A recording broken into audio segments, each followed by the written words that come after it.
तो बच्चा के उस टाइम मेरा तो कोई होश नहीं था, मेरा बाप नहीं है, मेरा तो अकेले माँ क्या करेगा? बच्चा पालेगा ना, जमीन के लिए दौड़ा दौड़ी करेगा।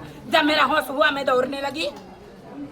दौड़ते दौड़ते आप भी जवान हो गए, लेकिन जमीन नहीं मिली। जमीन नहीं मिला। ये दलाल लोग का चक्कर में, दलाल लोग का चक्कर। किशनगंज अंचल कार्यालय में जनता दरबार चल रहा था, लेकिन अचानक ताली की आवाज गूंजने लगी। किन्नर समाज के लोग अपनी शिकायत लेकर पहुंचे थे। मामला था भूदान की जमीन के दाखिल खारिज का, जिस पर करीब 2 महीने से आपत्ति के चलते कार्रवाई अटकी हुई है। किन्नर समाज के मुख्य व्यक्ति जहांगीर के नेतृत्व में पहुंचे लोगों ने अधिकारियों के सामने अपनी नाराजगी जाहिर की और दाखिल खारिज के साथ जमीन की रसीद काटने की मांग की। हंगामा बढ़ा तो कुछ देर के लिए अंचल कार्यालय परिसर में अफरा तफरी का माहौल बन गया। मामला मौजा घड़ामारा के खाता नंबर 3 और खेसरा नंबर 126 की 10 डिसमिल भूदान की जमीन का बताया जा रहा है।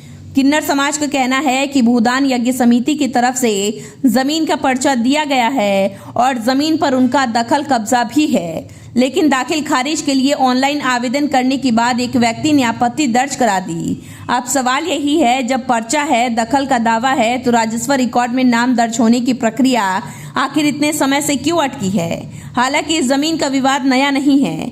इससे पहले प्रभा देवी और उनकी किन्नर संतान ने आरोप लगाया था कि कुछ लोगों ने उनका कच्चा आशियाना तोड़ दिया और घर का टीन व सामान ट्रैक्टर पर लाद कर ले गए। आरोप ये भी था कि उसी जमीन पर बाउंड्री बनाने की कोशिश की गई। शिकायत के बाद पुलिस में मामला दर्ज किए जाने की जानकारी भी सामने आई है।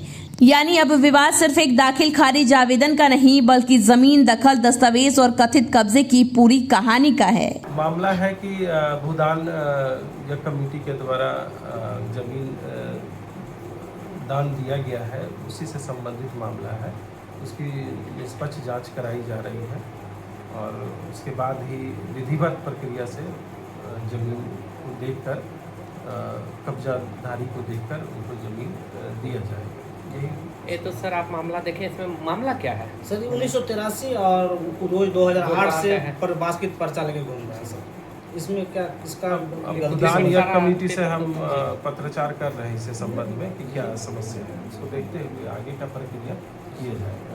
अंचल अधिकारी राहुल कुमार के मुताबिक मामले की जांच कराई जा रही है। जिन लोगों को भूदान यज्ञ समिति की ओर से विधिवत भूमि का दखल कब्जा दिया गया है, उसकी भी जांच होगी। अधिकारी का कहना है कि जमीन के वास्तविक राजस्व अभिलेख और दखल कब्जे की स्थिति स्पष्ट होने के बाद नियमानुसार कार्रवाई की जाएगी। अब देखना होगा कि जांच की फाइल कब जमीन पर पहुंचती है, क्योंकि सवाल सिर्फ ये नहीं कि जमीन किसकी है, सवाल ये भी है कि जिसका हक है उसे अपना हक साबित करने के लिए आखिर कितने दफ्तरों की चौखट पर जाना पड़ेगा। सीमांचल की आवाज के लिए किशनगंज से अजय कुमार दास की रिपोर्ट। किशनगंज अब बदल रहा है और अब आपके बिजनेस को भी चाहिए एक बड़ी पहचान। Bus stand, day market, flyover, Paschim Pali, hospital road, Lahra Chowk जैसी प्राइम लोकेशंस पर कराइए अपने ब्रांड की दमदार ब्रांडिंग, जहां हर दिन हजारों लोगों की नजर जाएगी सीधे आपके बिजनेस पर। A1 इंडस्ट्रीज, आज ही संपर्क करें। किशनगंज के पेरेंट्स, अब बच्चों के ब्राइट फ्यूचर के लिए क्वालिटी एजुकेशन और सही गाइडेंस यही मिलेगा। इंट्रोड्यूसिंग